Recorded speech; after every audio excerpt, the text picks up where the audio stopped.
नमस्कार मित्रों। बच्चों, आज का जो यह वीडियो है यह कक्षा 10 यूपी बोर्ड के छात्रों के लिए है।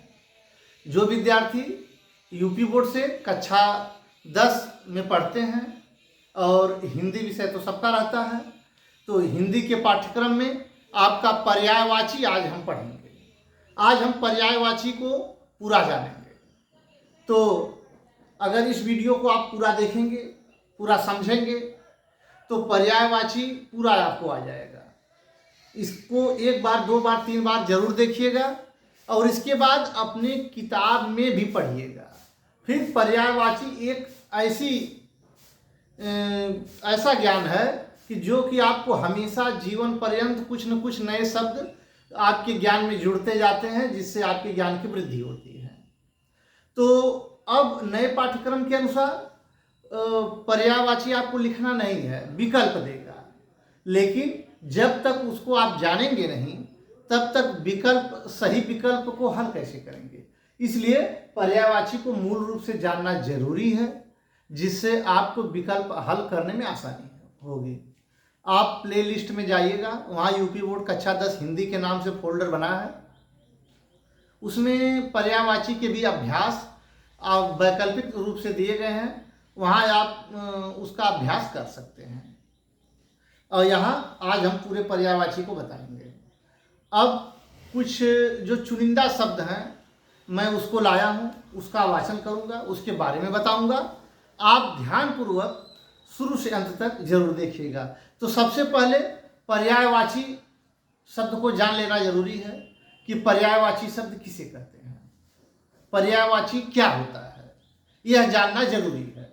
पर्यायवाची शब्द जो है, किसी भी शब्द का समान अर्थ देने वाला दूसरा अन्य शब्द पर्यायवाची कहा जाता है।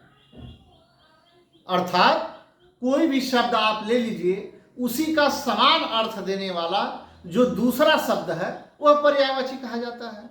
जैसे हम बता दें, घर है, घर को गृह भी कहते हैं, निकेतन भी कहते हैं, मकान भी कहते हैं। तो इसी प्रकार ये घर के पर्यायवाची हैं। जो शब्दकोश है, हिंदी का शब्दकोश इतना बृहद है कि एक एक शब्द के 50 पर्यायवाची हैं। कई शब्दों के तो सैकड़ों हैं, 10 हैं, 20 हैं। तो जो चुनिंदा 2-4 शब्द हैं मैं उसको आपको बता रहा हूँ। और जैसा कि हमने बताया कि नित्य प्रति आप जब अध्ययन करेंगे तो कहीं से न कहीं से आपको पर्यायवाची हमेशा जीवन भर आएगा, और जिससे आपकी ज्ञान की वृद्धि होगी। तो पर्यायवाची का अर्थ आप समझ गए होंगे।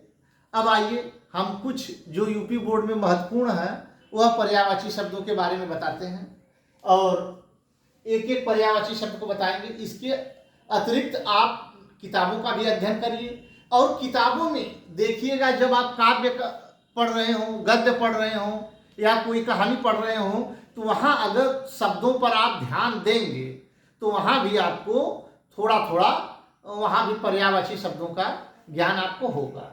जैसे पहला शब्द हमने अतिथि, अतिथि शब्द, अतिथि का पर्यायवाची आगंतुक, अभ्यागत। यानी अतिथि को आगंतुक भी कहते हैं और अभ्यागत भी कहते हैं, और तमाम है।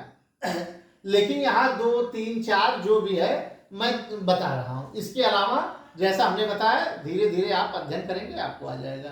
अतिथि शब्द, अतिथि शब्द मूल रूप से किसको कहा जाता है?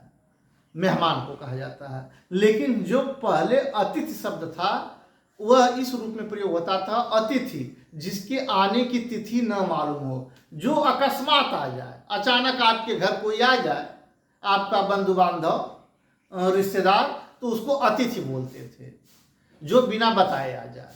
अतिथि जिसके आने की तिथि न मालूम हो।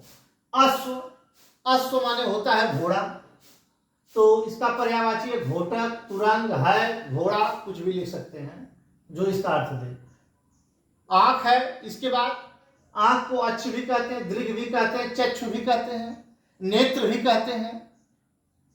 इंद्र, इंद्र के तो अनेक पर्यायवाची हैं, जैसे पुरंदर है, सुरेश है, सुरेंद्र है, देवराज है, जो है ऐसे इंद्र के तमाम पर्यायवाची हैं। अगला है कमल, कमल का पंकज, जलज, राजीव।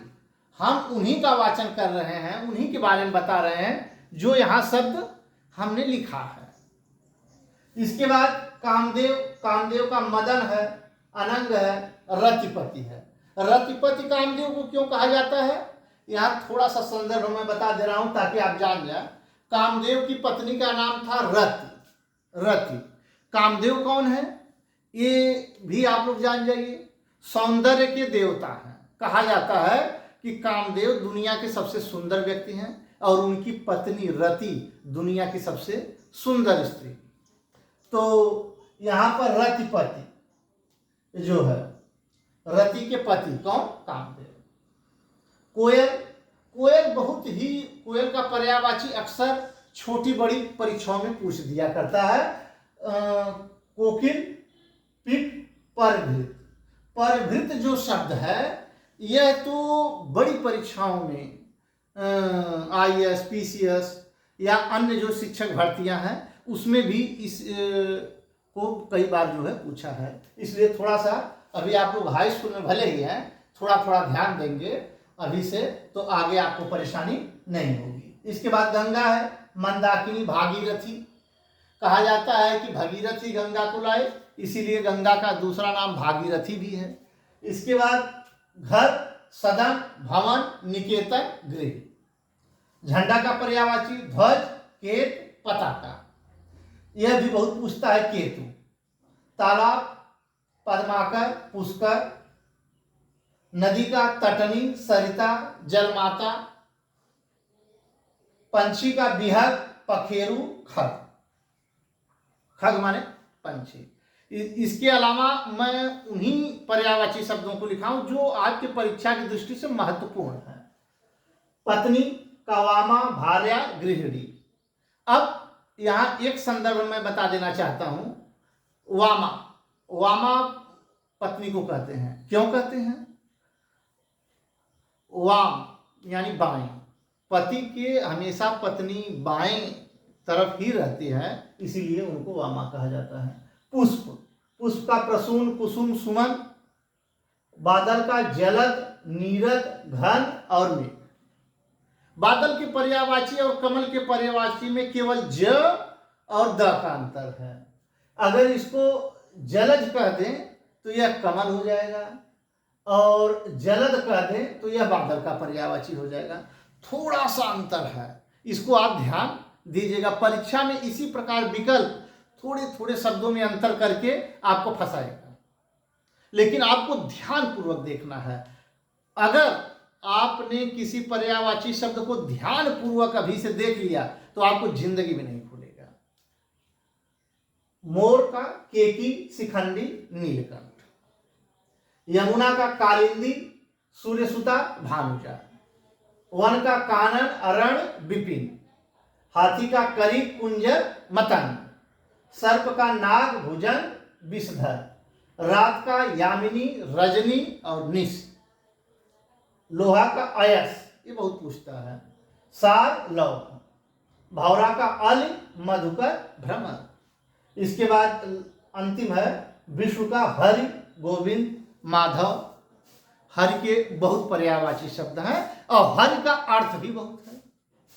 अब कहीं अगर हरि शब्द दे कि हरि का पर्यायवाची और वहां पर भगवान से संबंधित न हो, बंदर दे दे तो यह समझिएगा कि हरि माने बंदर भी होता है।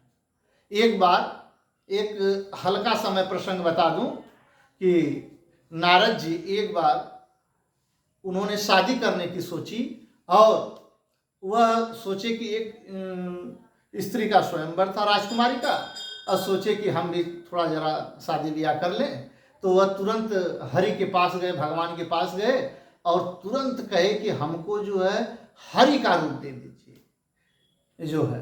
तो उस समय विष्णु के मन में जो है बंदर का रूप आ गया। हरि माने बंदर भी होता है, तो वो समझ नहीं पाए तो बंदर का रूप इनको दे दिए। जब वहाँ वह गए राजसभा में तो बहुत ही अपने को गौरवान्वित महसूस कर रहे थे कि आज मैं सबसे सुंदर हूँ। लेकिन राजकुमारियाँ सब हंसने लगीं जितनी भी वहाँ थीं, और उनकी सखी सहेलियाँ। तो यह हुआ कि अरे